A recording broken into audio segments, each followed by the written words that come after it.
documents will still be blanked out today. That's why we can't support this legislation, because it doesn't fulfill the promises of the Liberal platform. The honourable member will have 4 minutes remaining and 15 seconds remaining in questions and comments following question period. Statements by members. Déclaration de député. L'honorable député de Jean. The honourable member for Joliette. Thank you, Mr. Speaker. Next week, negotiators from Mexico and the U.S. will be coming to Ottawa to negotiate NAFTA, and many things have changed since the agreement was signed. We couldn't have predicted all of the changes on investments. That needs to be resolved. And we thought that the agreement protected cultural sovereignty, but the internet has changed that. But one thing that hasn't changed, Quebec is a trading society that needs access to a large market to cover the cost of developing its cutting-edge products. I want to tell the workers of Quebec that for the Bloc, access to the U.S. market in these areas is a priority for us. Workers in the textile industry, aeronautics, forestry, transport material, and others, you can count on us. And the same is true for supply-managed producers. The government can count on our support to resist pressure from the U.S. But if we have to protect or change sectors at home to protect the automobile and oil industry, they'll find us involved. The Bloc can count on workers. The globe observed the United Nations International Day of Democracy. Now in its 10th year, the International Day of Democracy has sparked important dialogue about strengthening our world's democracies since 2008. Here in Canada, we're lucky to have one of the most vibrant and healthy democracies on earth. We enjoy the privilege of that as a result of years of hard work by parliamentarians, academics, the media, civil society, advocates, and everyday Canadians. Strong democracies take work, and that's why our government is working hard to strengthen our democratic institutions by making political financing more transparent, breaking down the barriers to voting, and improving our cybersecurity. The theme of this year's Day of Democracy is Democracy and Conflict Resolution, which focuses on the need to strengthen democratic institutions to promote peace and stability. So with that in mind, I invite all members to take part in this initiative online using the hashtag #DemocracyDay. The honourable member for Kitchener-Conestoga. Mr. Speaker, my Armenian friends here in Canada joined with the Armenian diaspora around the world yesterday, September 21, to celebrate Armenian Independence Day. Over the past 11 years, I've had the honour of serving as Vice Chair and Chair of the Armenia-Canada Parliamentary Friendship Group. During that time, I've had the privilege of observing the incredible contributions that the Armenian community has made to Canadian life. Whether in the arts, medicine, politics, faith, technology, or any number of other sectors, Armenians have contributed much to the strength of our country. Please join me in congratulating the Republic of Armenia on establishing and building their country on democratic principles and the rule of law, promoting freedom and opportunity for all. And let me at the same time thank former Ambassador His Excellency Armen Yegenyan and his wife Maria for 6 years of excellent representation of their country here in Canada. And to newly appointed Ambassador His Excellency Levon Martirosyan, welcome. God bless Armenia. God bless Canada. Good job. The honourable member for Vancouver Quadra. Mr. Speaker, as a woman whose first career was in the forest industry, I rise to recognize the many British Columbians who've been impacted by forest fires, like my niece's family evacuated from their ranch north of Kamloops. 27 is the most devastating year on record, and with over 1 million hectares of forest already burned, 124 wildfires are still burning today.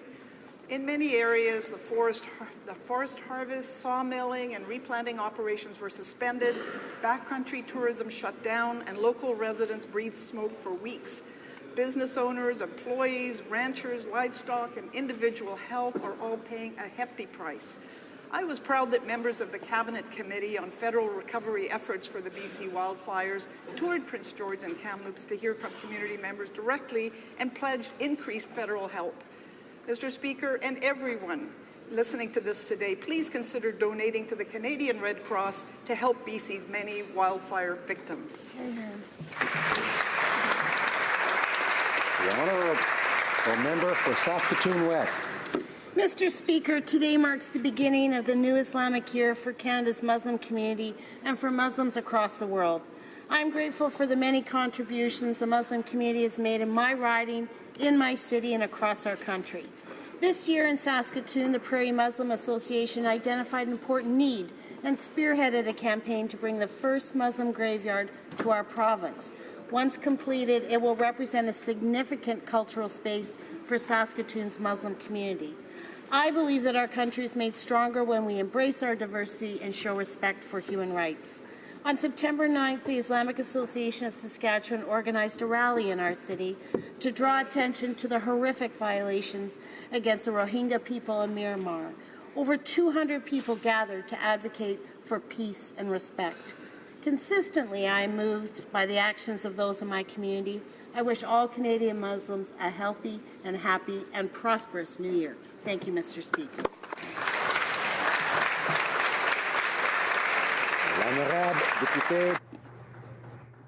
The Honourable Member for Washington, La Petite Nation. Mr. Speaker, I rise in the House today to pay tribute to an exceptional person. Paulette Lalande has left her mark on the Outaouais region. She taught for 35 years. She went into politics in Plaisance in 1997. Over the course of her career, she received many awards, including a medal from the Lieutenant Governor for Seniors and a Queen's Diamond Jubilee Medal as well.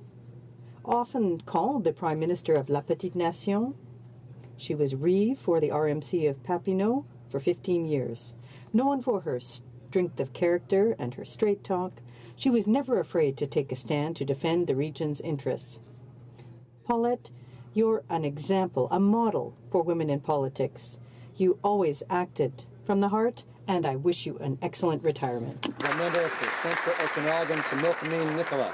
Mr. Speaker, I am certain that many members in this place know full well that the Ottawa knows best attitude is one that many Canadians find offensive. Those within the Ottawa bubble should never forget that they earn wages in many cases well above the Canadian average with fully funded pensions and benefit plans that many Canadians could only dream of. Yet the average Canadians pay the bills for this Ottawa entitlement. Let us never forget the private sector is what pays for the public sector. I mention this because on a recent Kelowna Chamber of Commerce survey, over 80% of small businesses said that this Liberal government's proposed tax grab will impact their small business. And in response, all we hear from the Minister of Finance is that Ottawa knows better than these small business owners how a tax increase will impact them and their families and their small businesses.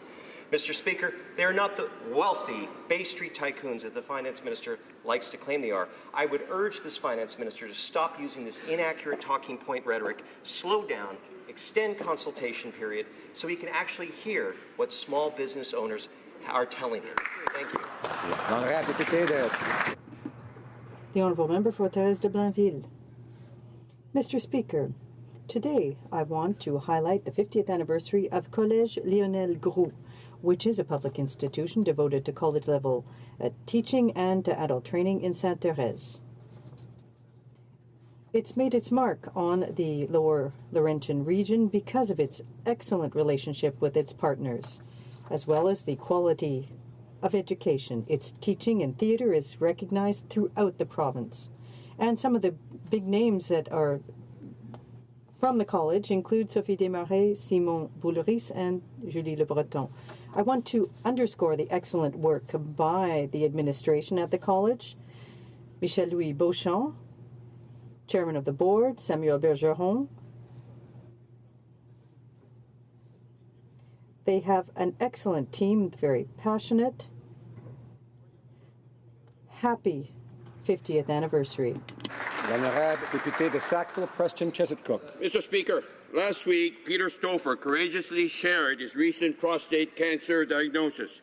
As a former Member of Parliament for Sackville Eastern Shore, Peter Stouffer is a leader in our community and continues to advocate for veterans across Canada. I want to thank him for his tireless work and also wish him well. On average, Mr. Speaker, 58 Canadians would be diagnosed with prostate cancer daily. Many of us have men in our lives who courageously fight this disease. This includes my colleague from Cumberland, Colchester, who didn't let his 2008 diagnosis stop his determination to fight for his community. I'm so proud to sit in the House with him today, and because he's strong and healthy. Mr. Speaker, I hope that all members of the House join me in wishing Peter Stouffer the absolute best and a speedy recovery. As November quickly approaches, let us all encourage the men in our lives to get checked early because that's the key. Contactez votre docteur. Call your doctor as possible. Thank you, Mr. Speaker. Hear, hear. The honourable member for Bruce Grey Owen Sound. I rise this morning, sad and forlorn, as all of Wharton continues to mourn. Sadly, good things do not forever last. Wharton's finest citizen has passed. For 13 years on a morning so chilly, out of his burrow came Wharton Willie. The world waited for his prediction. He gave it with accuracy and conviction. Beyond a shadow of a doubt, he did his job with zest and clout. He took his job seriously. He did not guess. That's why Willie stood out from the rest. Puxatawny Phil, Shubenacadie Sam, and Balzan Billy, they are mere rookies compared to Willie. One of a kind, an albino from head to toe. His white fur glistened like fresh February snow. At 8 a.m. he'd whisper to the mayor whether the day was snowy or fair. His life on earth was only 13 years long. He was always right and never wrong. Hearts will be heavy, eyes full of mist. Wharton Willie will be Willie missed. His time with us now has ceased. Wharton Willie, rest in peace. The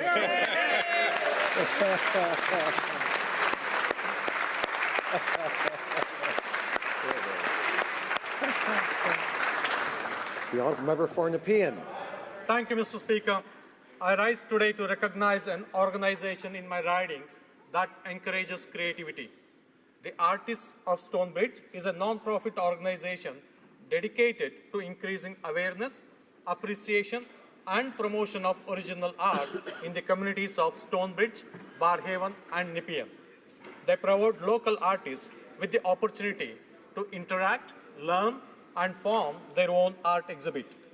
Since taking office, the Artists of Stonebridge have provided both my constituency and parliamentary officers with fantastic pieces of art. I would like to thank Sylvia Langlois, Nicole Parran, Tony Mihawk, and Richard Pell for their ongoing generosity. I invite all residents of Nepean and Ottawa to attend the Artists of Stonebridge's 8th Annual Art Show on November 4th and 5th at the Stonebridge Golf Club in Nepean. Thank you, Mr. Speaker. The Honourable Member for Acadie Bathurst. Mr. Speaker, September 25th is Franco-Ontarian Day in Ontario. Over the summer, I had a chance to travel through Ontario to talk to groups about the importance of Francophone immigration and strengthen our communities and for the vitality of the French language.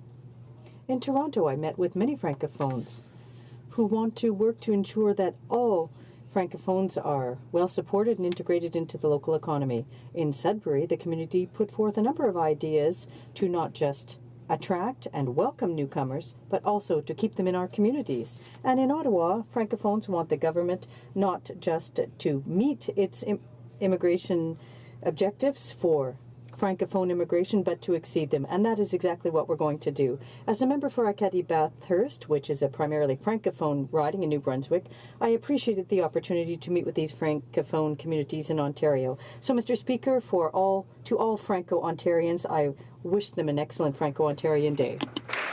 Député de Charlebourg, Haute-Saint-Charles. The Honourable Member for Charlebourg, Haute-Saint-Charles.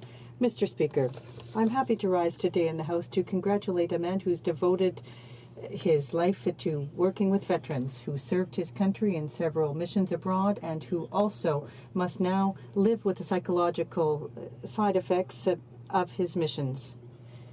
Following my recommendation, and I'm proud of this, Daniel Lafontaine, who's called Fonfon by his friends, will receive a commendation from the Ombudsman. He supported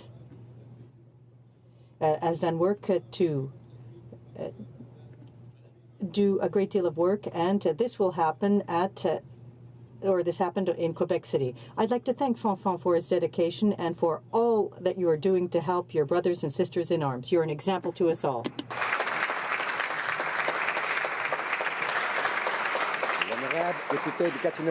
The Honourable Member for Gatineau.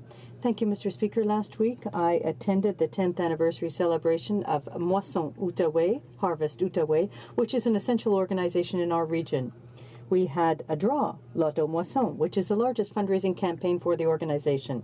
I'd like to take a moment to thank those who have worked and continue to work to make this organization such a success, including Sylvie Turnbull and Sonia Latulippe, as well as the many volunteers who are involved on a daily basis. Clearly, as part of these celebrations, we can't lose sight of the fact that Moisson Outaouais' mission is to fight food insecurity. I'd like to invite all my colleagues and all Canadians to take individual and collective action to fight poverty and hunger, namely by meeting with the local stakeholders to know what the needs are and by getting involved in fundraising campaigns. Thank you, Mr. Speaker. Honourable Member for Regina Louvain. Mr. Speaker, it's the last day of summer. Students are back in school reporting on what they did over the summer, and I would like to do the same. I spent the summer knocking on more than 8,000 doors to meet and hear from my constituents, and often from their dogs as well.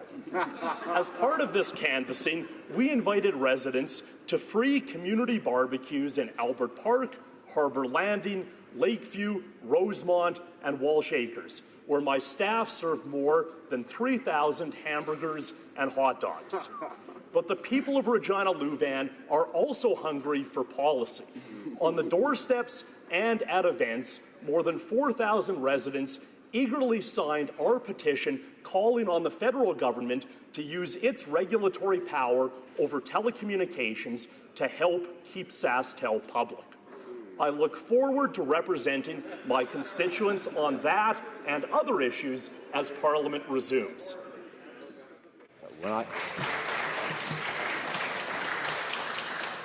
When in June I asked members to be safe this summer, perhaps I should have added if they were knocking on doors, it may be safe to carry a few dog biscuits. But the honourable member for Durham. Mr. Speaker, next week Canada welcomes military members and veterans from around the world for the 3rd annual Invictus Games in Toronto. Invictus means unconquerable, and the Games allow injured veterans to use friendly competition and support from family, friends, and their country to help them on their journey back to wellness. I want to welcome all competitors to Canada and wish them luck. Je souhaite bonne chance à tous les anciens combattants. I wish them all good luck. Without the support of loving families, sponsors, and volunteers, I want to thank you all for your passion. I also want to thank my good friend Michael Burns, who has dedicated the last decade of his life to military families and veterans. From true patriot love to running the Invictus Games, Michael, you're making such a positive impact on the lives of military families. I'm proud that Dalhousie University, our alma mater, Mr. Speaker, is recognizing his work with an honorary degree. Congratulations, Dr. Burns. Thank you to our volunteers at the Invictus Games. And go, Canada, go!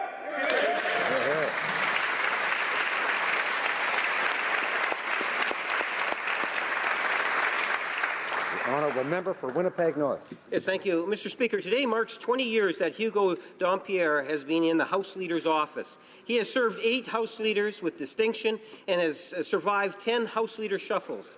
That is not only a testament to his talent as a proceduralist, but also his professionalism and his easygoing manner. Hugo honed his procedural skills under the tutelage of his mentor, Jerry Yanover, and is an indispensable member and a key procedural expert of the House leadership team. In addition to serving House leaders, Hugo is always ready to assist caucus members in navigating the somewhat Byzantine procedures of the House. Hugo is a lover of film, music, and literature, never failing to impress with movie references and his deep admiration for the French language and Franco-Ontarian culture.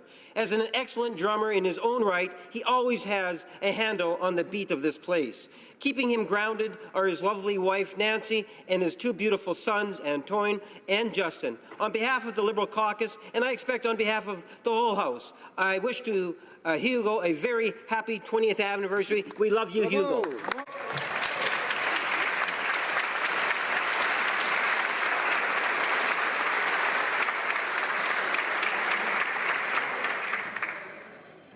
Questions orales, oral questions. The Honourable Opposition House Leader. Former Liberal Finance Minister John Manley is saying that the damage is already being done.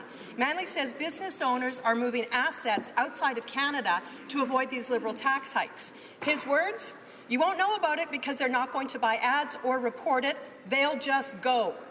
Since we know he isn't listening to or believing middle-class Canadians, will the Finance Minister at least believe John Manley and scrap these devastating tax increases?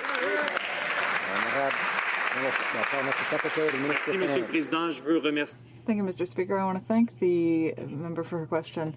I hope that I'll have at least one question, so I can rise once as Parliamentary Secretary to answer, and to remind the opposition that our government's goal is to have tax fairness. Currently, there are inequities in our system, and that means that the wealthiest Canadians can incorporate to have tax advantages that the middle class doesn't have access to. We think that we need to keep middle class taxes low, keep small business taxes low, but ask everyone to pay their fair share. Thank you. Mr. Speaker, these changes are not fair and they are hurting the middle class. Serious concerns have been raised by experts, business leaders, and small business owners. Not just us, Mr. Speaker, but experts in Canada. They're not frivolous complaints. These are legitimate questions. But the Finance Minister and the Prime Minister just don't care. They are arrogantly ignoring these real worries and these real questions. When will they admit that this tax increase is a terrible idea, it's unfair, and it needs to stop? The Honourable Parliamentary Secretary. Mr. Speaker, we were elected on a clear promise to the middle class. That's why the first thing we did was to increase the taxes for the 1% and to lower them for 9 million Canadians. That's why we went forward with the Canada Child Benefit, which will take hundreds of thousands of children out of poverty. That's also why we're proposing changes to make our tax system more fair so that Canadians earning $300,000 a year and who want to incorporate so that they can save or shelter $48,000, which is the middle class average salary. That's not fair. Honourable Opposition House Leader. Unbelievable how tone deaf they are to what's going on out there. Mr. Speaker, throughout this week we have heard countless stories of small business owners, entrepreneurs, farmers, and their employees who are going to be devastated by these Liberal tax increases. We know that these tax increases have been designed to specifically protect the family fortunes of the Prime Minister and the Minister of Finance. Why is the Prime Minister and the Finance Minister putting their own well-being and self-interest against the middle-class Canadians? Honourable Parliamentary Secretary. Mr. Speaker, on this side of the House, we fully recognize the importance of small businesses to the vitality of the Canadian economy. That's why the small business tax rate will not be changed. It's the lowest in the G7, and we are encouraging small businesses. And we just want a slightly fairer system. That's why we put forward these changes.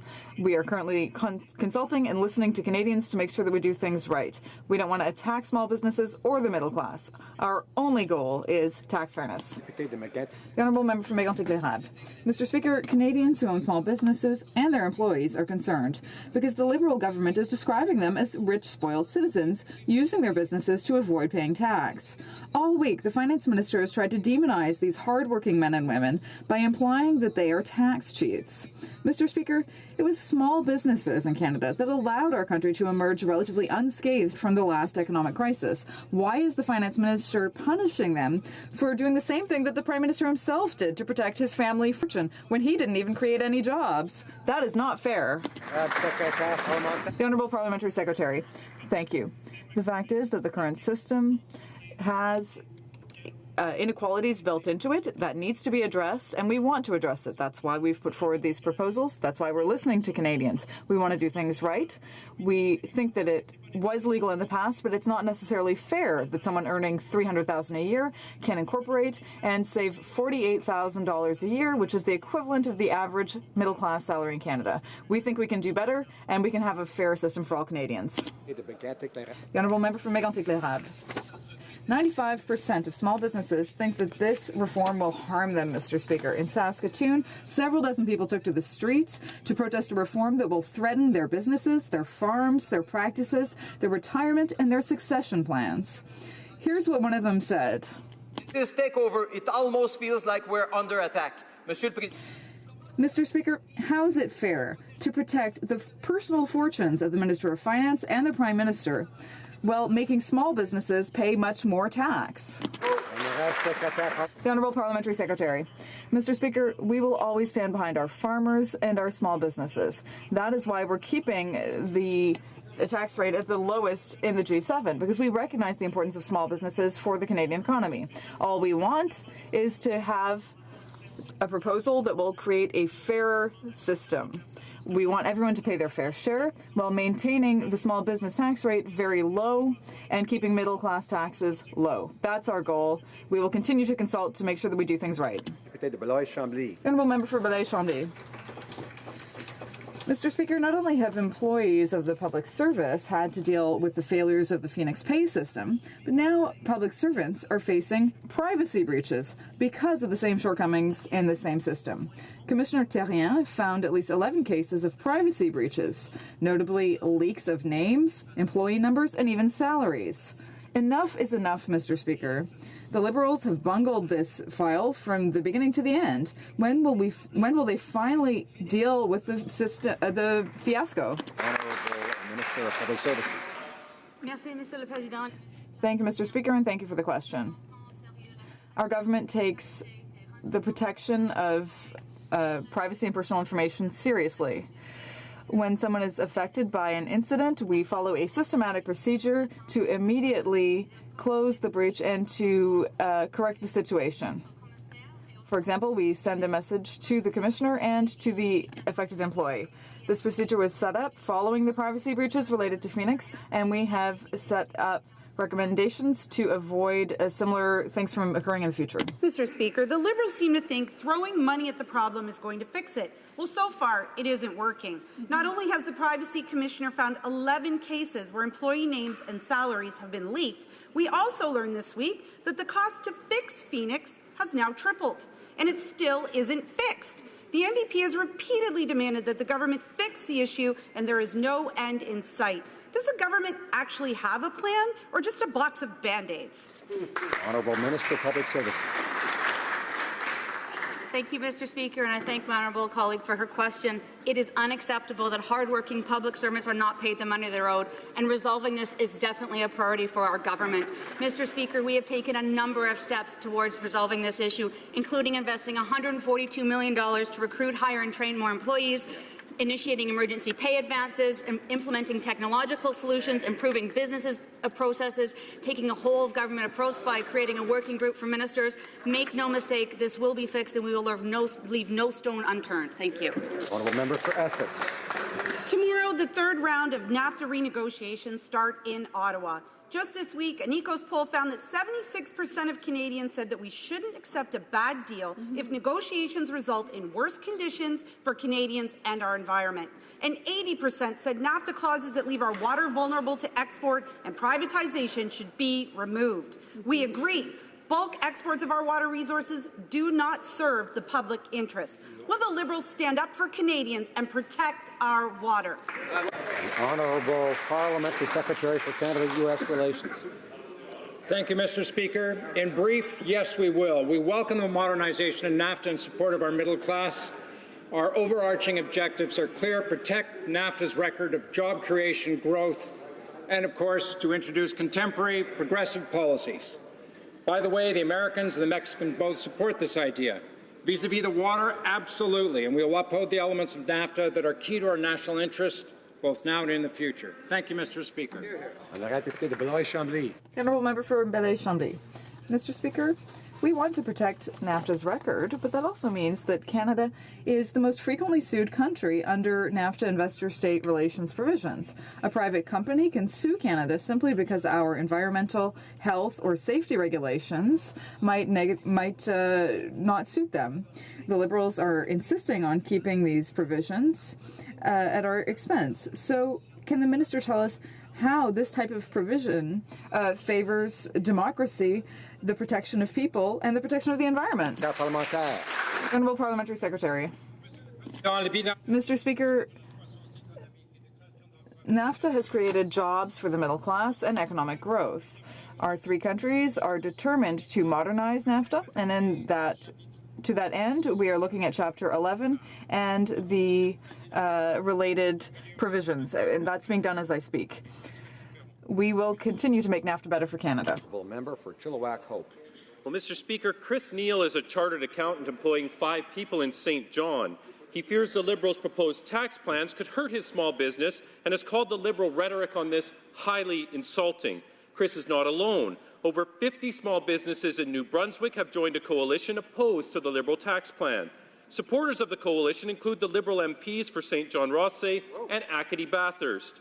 If the Prime Minister won't listen to small businesses in New Brunswick, will he at least listen to the members of his own caucus and stop this Liberal tax grab?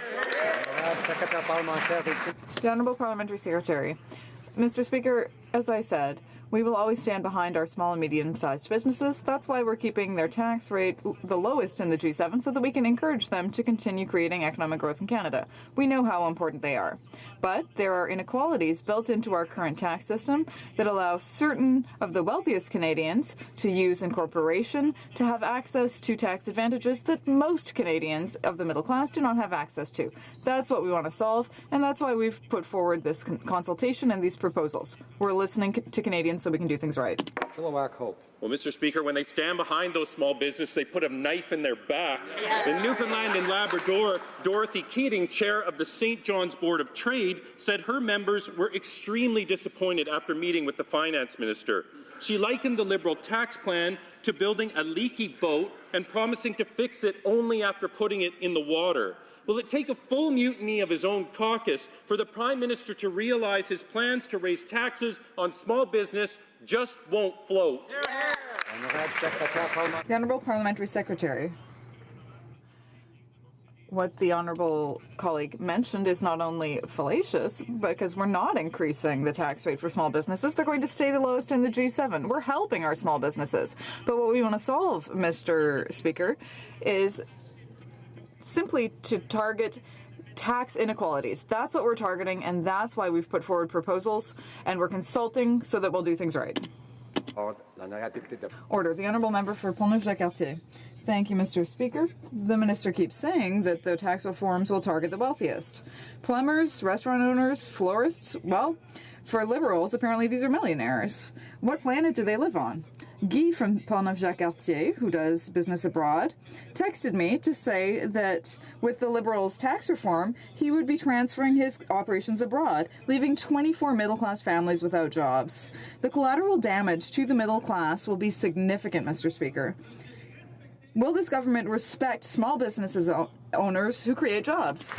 The Honourable Parliamentary Secretary. Mr. Speaker, I invite my honourable colleague to read the proposals that we've put forward because we are in a process of consultation. But the small business tax rate remains unchanged. It's the lowest in the G7, and it will always be possible for business to reinvest in the growth of their business. We encourage that because we know how important they are. Our goal here is to have greater tax fairness, and that's why we put forward these proposals, and we're listening. The member for Peace River, Westlock. A consultation that's happening during the harvest season. Mr. Speaker, farmers feed Canada, and in my riding, Gerald Finster is one of these farmers. He and his family work hard, and their fortunes are tied up in their family farm. Now the Liberals want to tax his farm family even more. Farmers like Gerald are being put in a tight spot. While crushing our food producers with unbearable taxes, how is it fair that the finance minister's family fortune is sheltered from these new taxes? How is that fair? The Honourable Parliamentary Secretary to the Minister of Agriculture. Mr. Speaker, we've worked on this file, we've listened to farmers and met with agricultural representatives. I can assure you that we are taking their opinions into consideration as we move forward with our plan. Our priority is to ensure tax fairness while avoiding unintended consequences for our farmers. I can assure you that our government will not change anything when it comes to the tax benefits that help family businesses grow. Thank you. The Honourable Member for Calgary Confederation. Mr. Speaker, my constituent Lana wrote, as a young woman with a professional corporation, I know how hard I have to work to earn every penny that I make. No maternity leave, no sick days, no overtime, no bonuses, no paid vacations, no pension, variable income between paychecks, and so on. These changes will make it even difficult for us. Why do the Liberals want Lana to pay significantly more in taxes while the family fortunes of the Prime Minister and the Finance Minister won't be touched? How is that fair to Lana? Honourable Parliamentary Secretary. Mr. Speaker, I want to reassure my colleague that we are listening and that on this side of the House we will never adopt measures that would disadvantage a woman compared to a man. Never. That's why we're listening to Canadians, to make sure that we do things right and to make sure that there are no unintended consequences. Our only goal here is greater tax fairness because there's a lack of that now. Thank you. Burton, Kawartha Lakes, Brock. Mr. Speaker, Rick and Paul from Woodville, Ontario own a family farm where margins are already tight and the financial risks are high. And to make matters worse, Speaker, the Finance Minister is planning a system where farmers, like Rick and Paul, will pay significantly higher taxes and might not be able to pass on their farm to the next generation. Meanwhile, the Finance Minister's system will protect his family fortune and that of the Prime Minister. Mr. Speaker, how is that fair? Here, here. The Honourable Parliamentary Secretary. Mr. Speaker, we on this side of the House encourage family farms. We want them to succeed and prosper. I can assure you that the family members who work on farms will be able to continue to do so, and that small business owners and farmers will continue to benefit from the lowest tax rate in the G7. They will be able to invest and reinvest in their businesses. Our target here is not small businesses or farmers, it's tax fairness. Member for Desnethie, Mississippi, Churchill River.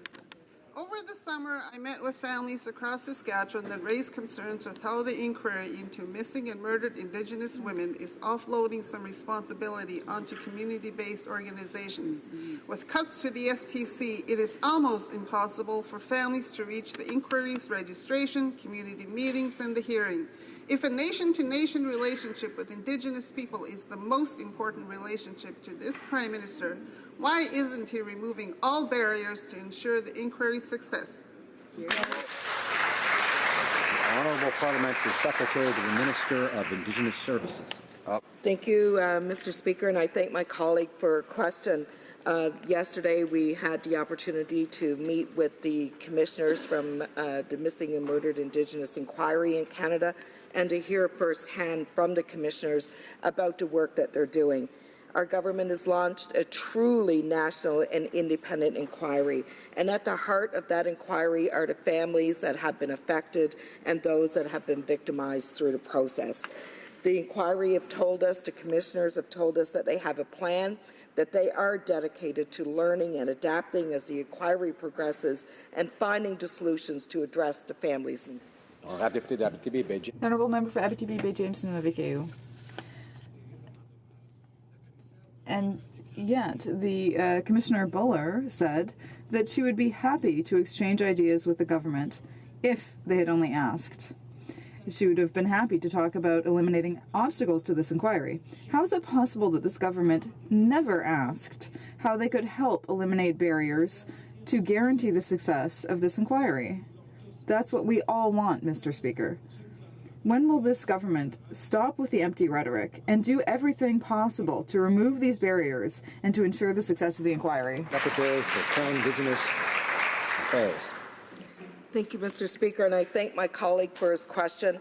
In our discussions with the commissioners, I think it was very obvious that they made the point that the process in which they're engaged is one that will require tremendous sensitivity. They are progressing on a road that we have not progressed on before, and they find it is very much a priority that they do this appropriately and they do it in a cultural, respectful way. That's what's been happening. As a government, we have been lending them the support that they need. We have been there to support them in this process, and I think it goes without saying that this is a priority for our government. It is a priority for us that we respond to the needs of families, and we intend to do that. The Honourable Member for Bow River. Thank you, Mr. Speaker. Rick, in my riding of Bow River, owns a 3-generational farm. He works it with his children and his grandchildren.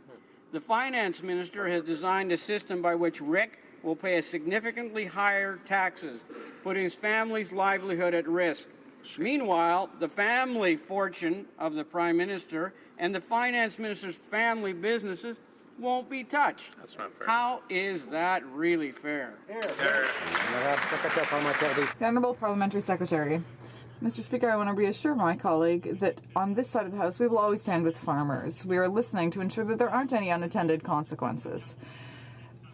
People who work on a family farm will be able to still have access to a very low tax rate and will be able to continue to reinvest in their farms. We also don't want to have any impact on succession plans. We are listening to Canadians so that we can do things right. And once again, our objective is greater tax fairness for all Canadians. The Honourable Member for Lévis-Lotbinière. Mr. Speaker, why should Françoise and Gordon, who own an agricultural services business, who have worked hard all their life, 7 days a week, 10 hours a day, and have employed some 30 people during that time, why should they have to pay more taxes when they're about to retire? Mr. Speaker, why has the Minister of Finance designed a system where Françoise and Gordon will have to pay far more tax while the Prime Minister's family fortune and the Finance Minister's business will not be affected? How is that fair? The Honourable Parliamentary Secretary. Mr. Speaker, we recognize that the agro business is one of the most important ones in Canada. We're investing in R&D. We're defending that sector in Canada and abroad. What we're proposing today is greater tax fairness. That's why we've put forward proposals that won't affect small and middle-class family farms. Our only objective is to correct certain inequalities that are built into our current tax system. Thank you, Mr. Speaker. For Bruce Gray, Owen Sound. Mr. Speaker, the Agri-Invest program has been used by Canadian farmers for years as a way to set money aside to manage income declines, support investments, and more. However, while Agri-Invest encourages farmers to set this money aside, and it was previously taxed at 15% under the government's new tax plan, farmers are concerned that these funds could be taxed up to 53%. Does the Minister of Agriculture really think it is fair to ask farmers to set aside money in an Agri-Invest account and then turn around and tax these funds at a higher rate? Mr. Speaker, how is that fair? The Honourable Parliamentary Secretary. Our government is committed to delivering results for Canadian farmers. We presented a budget that identified agriculture as one of Canada's key sectors, and it set a new target for exports. We have improved grain legislation with Bill C-49, which the previous government never did. We signed CETA, which will allow us to increase our exports by $1.5 billion per year. That's what our government has done for agriculture. The CETA that was negotiated by the former government. Mr. Speaker, the objective of the Agri-Invest program states that it encourages producers to set money aside which can be used to recover small income shortfalls or to make investments to reduce on-farm risk. For years, it has allowed farmers to get by when times are tough or to make investments to save up for costly equipment. Again, to the Minister, does he really think it is fair to encourage farmers to open these accounts previously taxed at 15% to now tax these funds at almost 53%? How is that fair? The Honourable Parliamentary Secretary. Mr. Speaker, as I've said, we signed CETA, which will allow us to stimulate exports by $1.5 billion. We also secured $2 billion in canola exports to China. We secured access to the beef markets in China and Mexico, and we will continue to work to expand those markets. We're investing $350 million to modernize the Canadian dairy sector. We've invested $100 million in science and innovation, and we've invested $27 million in greenhouse gas emissions studies for the sector. That's what our government's done. Member for South Okanagan West Kootenay. Mr. Speaker, education is the great equalizer, and today a good post-secondary education is essential to land a good job. But recent data from Stats Canada shows that going to college or university is now more expensive than ever. Average tuition is now more than $6,500 a year, and that doesn't include additional fees, books, food, or housing. The Liberal government says it wants to lower the cost of post-secondary, but overall government investment continues to go down. When will we see tuition fees decrease so that students can afford their education? The Honourable Parliamentary Secretary for Employment. Mr. Speaker, I think that most Canadians, and certainly Canadian students, know the actions undertaken by this government to help them get that very necessary education that they need to provide them for jobs of today and for the future. Last year, we increased the amount of support for Canadian students by 50% to help those in low middle-income families. We've helped persons with disabilities, Indigenous Canadians, with increasing the amount of grants they receive. Mr. Speaker, this government is absolutely committed to helping students get that opportunity. Honourable member for Saskatoon West. Mr. Speaker, this summer, 7 women's advocacy organizations wrote to the Ministers of Justice, Transportation, Indigenous and Northern Affairs about losing STC and leaving many people, especially women, vulnerable and stranded. We cannot let the history of BC's Highway of Tears repeat itself in Saskatchewan. The government claimed Greyhound would run service to these communities, but this week Greyhound clearly stated they would not. Without the safe service of the STC, what will the federal government do to protect vulnerable women and girls in Saskatchewan? Honourable Parliamentary Secretary to the Minister of Transport. Mr. Speaker, under the Federal Motor Vehicle Transport Act, the federal government has delegated the economic regulation of interprovincial bus carriers in federal jurisdiction to the provinces and territories, including establishing conditions of entry or exit, regulating rates and routes of interprovincial bus carriers. Intercity bus services within Canada, such as Greyhound, operate on a commercial basis with no support from the federal government. Nonetheless, our government encourages Greyhound to continue consulting with Indigenous groups, stakeholders, provinces and territories. The honourable member for Ottawa West Nepean. Les Canadiens comprennent qu'une Canadians understand that a healthy democracy requires well-informed citizens engaged with their governments in a relationship of trust, openness and transparency. Next week is Canada's Right to Know Week. All around the world, approximately 40 countries and 60 NGOs will celebrate Right to Know Day on September 28th. Can the President of the Treasury Board tell the House what the government is doing to promote openness and transparency during these times of heightened public awareness raising? Mr. Speaker, I'd like to thank my colleague from Ottawa Nepean West. On the eve of Canada's Right to Know Week, today we are debating Bill C-58, the first significant reform to the Access to Information Act in 30 years. And recently, our leadership was recognized internationally when I accepted on behalf of Canada the role as co-president of the Partnership for Open Government. Thank you, Mr. Speaker. Mr. Speaker, Energy East is a $15.7 billion project that would create thousands of jobs for all of Canada. But it's at risk, all because the Liberals keep changing the rules. In January 2016, the Liberals said they might require emissions testing for energy approvals with no details, yet last month TransCanada was blindsided by the NEB's sudden direction to do so a year and a half into the new review for Energy East. So obviously, 2 years into reviews of reviews, no clarity, no confidence, no end in sight. When will the Liberals be clear to investors and finally champion Canadian energy? Honourable Parliamentary Secretary to the Minister of Natural Resources.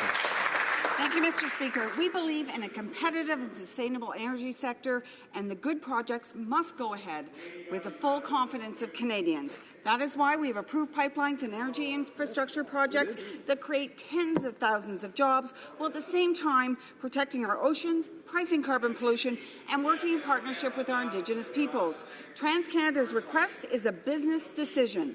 The proponent develops its project application in a business environment where factors like the price of oil do change. We are committed to ensuring that economic prosperity and environmental protection go hand in hand. Thank you, Mr. Speaker.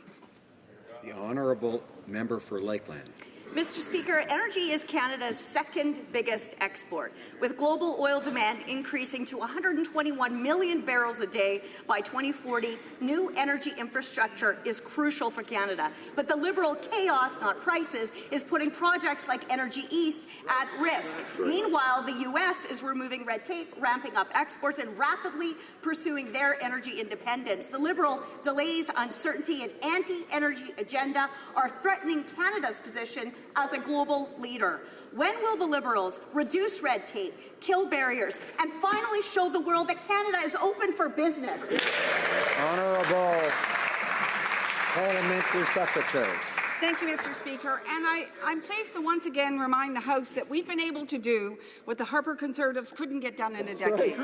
We have approved infrastructure projects that will create tens of thousands of jobs for Canadians, and many of them indeed in Alberta. Nova Gas Pipeline, 3,000 jobs. Line 3 replacement project, 7,000 jobs. Trans Mountain Expansion Pipeline, 15,440 jobs. Keystone XL Pipeline, 6,440. Onard Aptite Mine, 910, wood fibre LNG, 700 jobs. I could go on and on, Mr. Speaker. These projects... I'm afraid not. The honourable member, The honourable member for Charlebourg-Haute-Saint-Charles.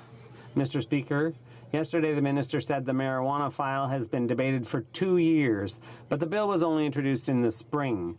According to police, they won't be able to enforce the law when it comes to homegrown plants, and they don't have enough experts for roadside detection. What's worse, the provinces keep saying they can't be ready by July 1st, 2018. Mr. Speaker, can the Prime Minister explain why legalizing marijuana is his government's top priority and why they're so determined to ignore all the experts? The Minister of Health. Mr. Speaker, let's be very clear. What the police actually said is that they needed access to the resources and the training in order to do the job, and our government has responded. We've committed $274 million and to ensure that they have what they need to do the job. Mr. Speaker, the cost of delay is continued jeopardy to our children who are using cannabis at the highest rate of any country in the world, and billions of dollars more to organized crime. That's unacceptable to us. We believe it's unacceptable to all Canadians. The honourable member for Central Okanagan-Similkameen Nicola. Mr. Speaker, for the first time in 35 years, the BC Supreme Court in Vancouver was forced to close family and civil chambers for a whole day. Real families are facing issues of access, child support, spousal support, and are being hurt by this Liberal government and its inaction. Now, Conservatives have been asking for action, calling for action on judicial appointments, and with this closure, the Liberals have failed. If this minister can't get the job done in her own backyard, will the Prime Minister finally take some action and find a minister who will get it done for BC?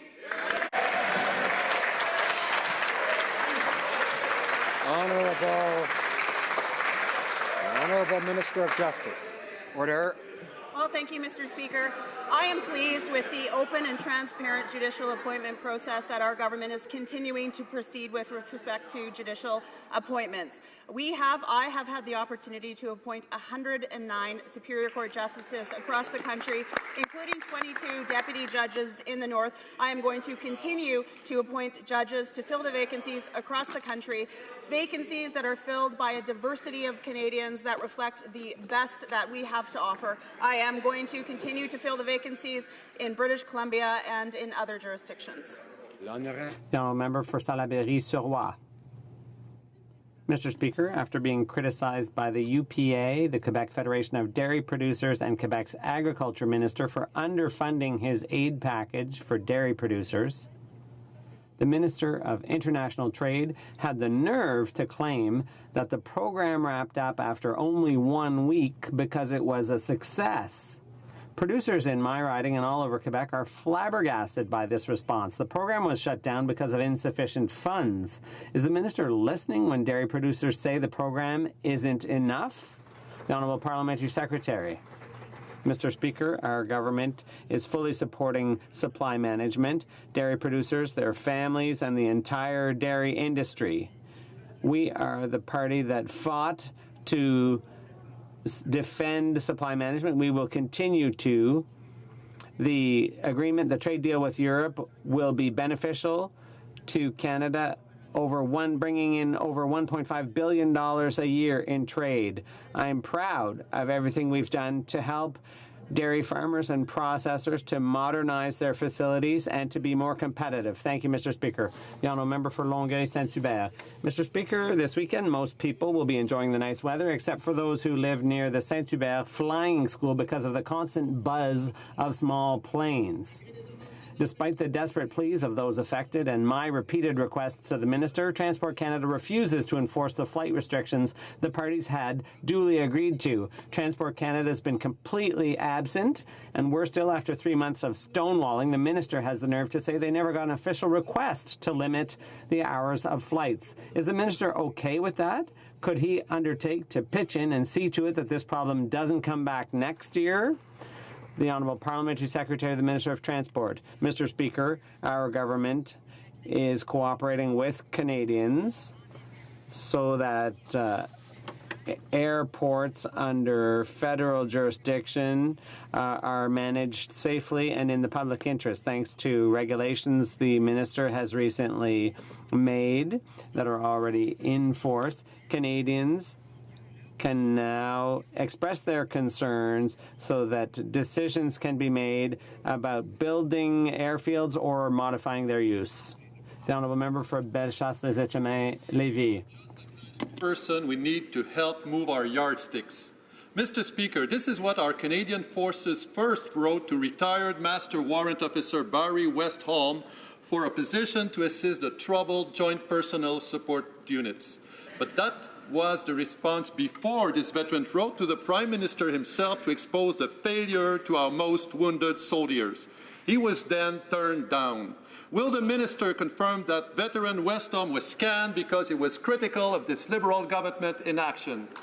Honourable Parliamentary Secretary to the Minister of Veterans Affairs. Mr. Speaker, as the member opposite knows, due to federal privacy laws, I cannot speak to the specific individual employment process, but I can advise that the Canadian Armed Forces seeks to recruit, hire and retain the very best candidates for available positions. The Canadian Armed Forces recognizes the importance of actively looking to recruit candidates with different views, experiences and skill sets needed to meet the needs of our members. The process for hiring is designed in the best interests of the organization and in order to make our military strong and resilient. Thank you. Now, a member for Bellechasse-les-Échemins-Lévis.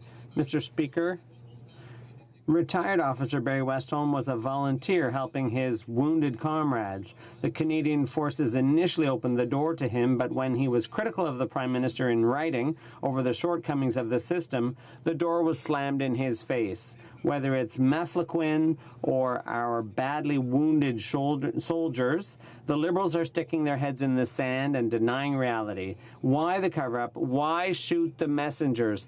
Veterans want action, Mr. Speaker.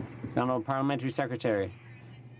Comment on an individual employment process case, but I can advise that the Canadian Armed Forces seeks to recruit, hire and retain the very best candidates possible. And when the Canadian Armed Forces recognize the importance of actively looking to recruit candidates with different views, experiences, and skill sets needed to meet the needs of our members, the process for hiring is designed in the best interest of the organization in order to make our military strong and resilient. Thank you. Honourable Member for Durham. Mr. Speaker, recently released documents show that global affairs diplomats and our allies were confused by the decision to appoint the Honourable Stéphane Dion as Canada's ambassador to the EU and Canada's ambassador to Germany, a country within the EU. Confusion, hundreds of documents and months of that have shown that the decision was ill-conceived and Canada has been looked on poorly by our allies. Canadians know that it's not easy for Mr. Dion to set priorities. So will the Minister inform this House whether his priority will be ambassador to the EU or ambassador to Germany? Which is it? Honourable Parliamentary Secretary to the Minister of Foreign Affairs. Thank you, Mr. Speaker. Canadians know that Stéphane Dion has fought long and hard for a better and more just Canada, and he continues to play a key role in advancing Canada's interests abroad, in Europe, working with our European partners on this government's progressive international agenda. Ambassador Dion's role demonstrates Canada's commitment to Europe and to Germany, which is Europe's biggest economy. Ambassador Dion will continue the vital and important work of ensuring that Canada's interests and values are shared in the world. The Honourable Member for Coastal Bay Central, Notre Dame. Mr. Speaker, recently I traveled to a small town in my riding of Ambry. If you don't know where that is, it's next to Little Burnt Bay. You can't miss it. It's around 700 people. I had the honour of announcing close to $300,000 in federal money for their water system. After years of neglect, I joined the Newfoundland and Labrador government, local MHA Derek Bennett, to bring them an announcement for their drinking water system that has been in need for now 12 to 15 years. These are the type of investments we are doing, not just for the larger centres, but the smallest communities as well. Could the Minister of Infrastructure and Communities please comment on that and other small communities across this country? The Honourable Minister of Infrastructure and Communities. Mr. Speaker, I want to thank the Honourable Member from Coastal Bay, Central Notre Dame for his question. Our government is proud to be investing in communities of all sizes, including a $2 billion dedicated funding for small communities. Last month, we announced more than $11 million for 77 projects in the communities across Newfoundland and Labrador to provide clean water, recreational, cultural amenities. We will continue to work with our partners to make these investments to build strong, sustainable, and inclusive communities. Thank you. The Honourable Member for Beauport-Limoilou. Mr. Speaker, the committee presiding over the appointment process for the Official Languages Commissioner is currently reviewing applications. The opposition parties have yet to be consulted. The Federation of Francophone and Acadian Communities says it isn't reassured. Will the next commissioner be nonpartisan, or will they have donated thousands of dollars to the Liberal Party? How many candidates are there? When will they be evaluated by? Mr. Speaker, can the government enlighten us on this, please? Thank you. The Honourable Parliamentary Secretary. Mr. Speaker, I'd like to congratulate my colleague on his new role as official languages critic. Official languages are part of our history and our identity, and they are a priority to us. When it comes to the appointment, this government is firmly committed to an appointment process that is rigorous, open, and transparent. And we're determined to find the best candidate for every position. The role of Commissioner of Official Languages is very important, and we are determined to find someone who meets all the requirements. Speaker, developing Canada's early learning and childcare system is one of the most crucial investments in a government can make. I am pleased that shortly before this House rose in June, our government announced an historic framework agreement with the provinces and territories on early learning and childcare. The agreement built on investments announced previously in budgets 2016 and 2017 that support and create more childcare spots across the country. Could the government advise this House on the progress in implementing the framework with the provinces and territories to improve the lives of Canadian children? The Honourable Minister of Social Development. Thank you, Mr. Speaker. As a former page of the House of Commons, I'd like to welcome the new cohort of House of Commons pages. We're lucky to have them.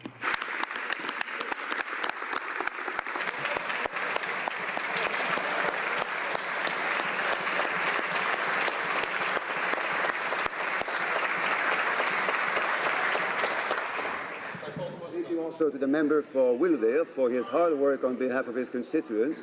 Our plan will give Canadian children the best possible start in life and provide support to families who need it most. We have now signed agreements with Ontario, PEI, New Brunswick, and Nunavut, and we are working very hard to achieve similar outcomes with other provincial and territorial partners. With each agreement, Mr. Speaker, we're getting closer to achieving our goal of affordable, high-quality, and fully inclusive childcare for all Canadian children and families. Honourable Member for Lanark, Frontenac, Kingston. Thank you, Mr. Speaker. Mr. Speaker, yesterday we learned that the Liberal survey on electoral reform, mydemocracy.ca, was a privacy nightmare. The Privacy Commissioner reports that the website automatically disclosed IP addresses, web activities, opinions, and lifestyle data from the 360,000 participants without their consent to third parties such as Facebook. Now, for months we asked the Liberals about this issue, and they said everything was just peachy. Right. So, were they lying to Canadians, or was this just their usual incompetence? Honourable Parliamentary Secretary. Mr. Speaker, our government takes the protection of Canadians' personal privacy extremely seriously, which is why we proactively reached out to the Privacy Commissioner to answer any questions that he might have had, and we thank him for his very thorough report, and we accept those recommendations unconditionally. MyDemocracy.ca engaged Canadians in a national conversation in which individual responses received online remained anonymous. Paragraph 43 of the Summary of Investigation notes that the Privacy Commissioner, quote, found no evidence that individual responses to the My Democracy survey questions were disclosed to third parties, close quote. We'll continue to protect and uphold the privacy of Canadians as we move forward, Mr. Speaker. The honourable member for Repentigny. With free trade, Mr. Speaker, 17,000 tons of European cheese will flood our market to compete with our producers, and the government has abandoned them. After promising to compensate our producers for their losses, the government has merely offered them a meager modernization program that ran out of money after only 7 days. Today, the government of Quebec has no choice but to demand that the federal government do its job.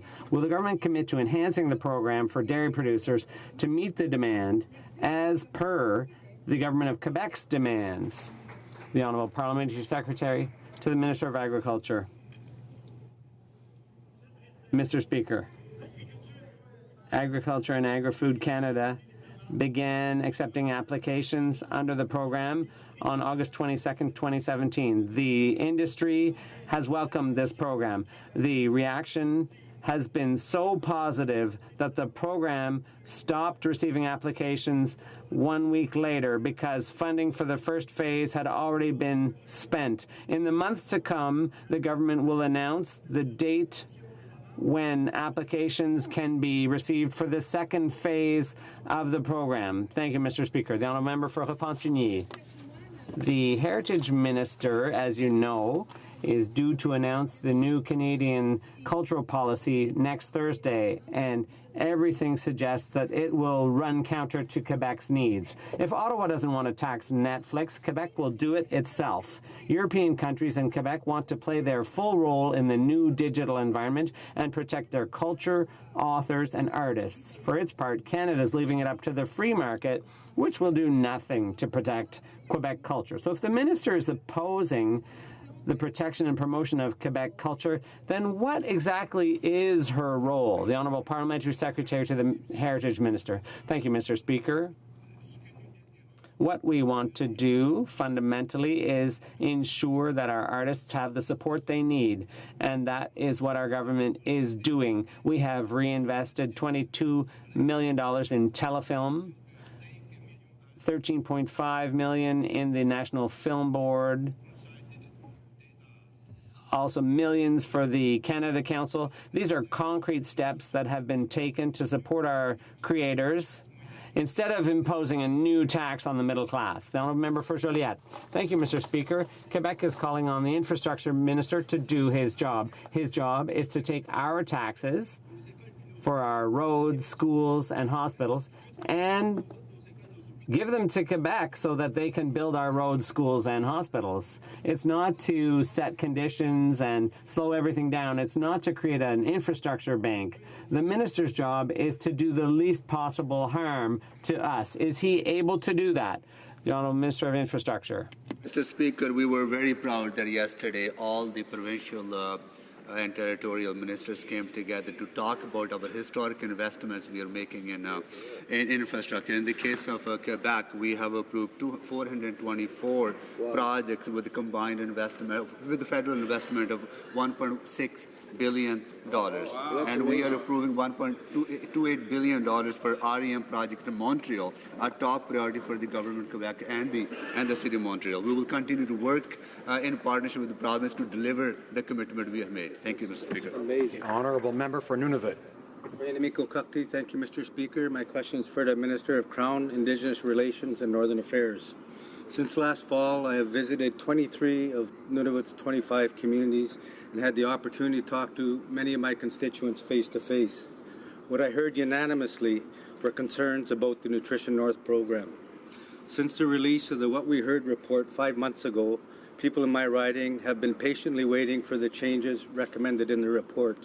Can the Minister inform the House of when Nunavut Mute can finally expect these changes to be implemented? The Honourable Parliamentary Secretary.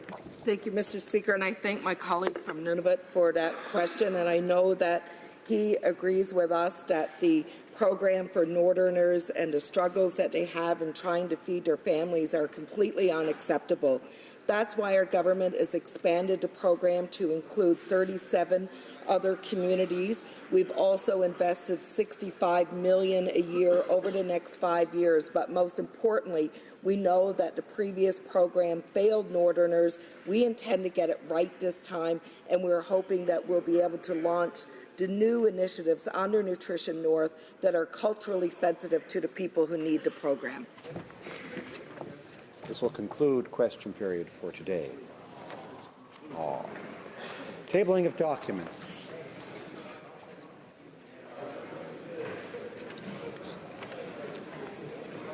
I'll just wait a moment.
Introduction of government bills. Statements by ministers. Rapport de délégation. Reports from interparliamentary delegations. Presenting reports from committees. First bills. Mr. Cannings, seconded by Ms. Malcolmson, moves for leave to introduce a bill entitled An Act to Amend the Species at Risk Act, Amendment of the List. This motion is deemed adopted. The Honourable Member for South Okanagan, West Kootenay. I'm happy to rise here today to introduce my bill that would amend the Species at Risk Act, or SARA, to close a loophole that allowed governments to completely ignore scientific advice regarding the status of our most vulnerable species. Under SARA, that advice comes from the Committee on the Status of Endangered Wildlife in Canada, or CSIWIC. The Act gives the Minister of the Environment 9 months to make a decision whether to list or not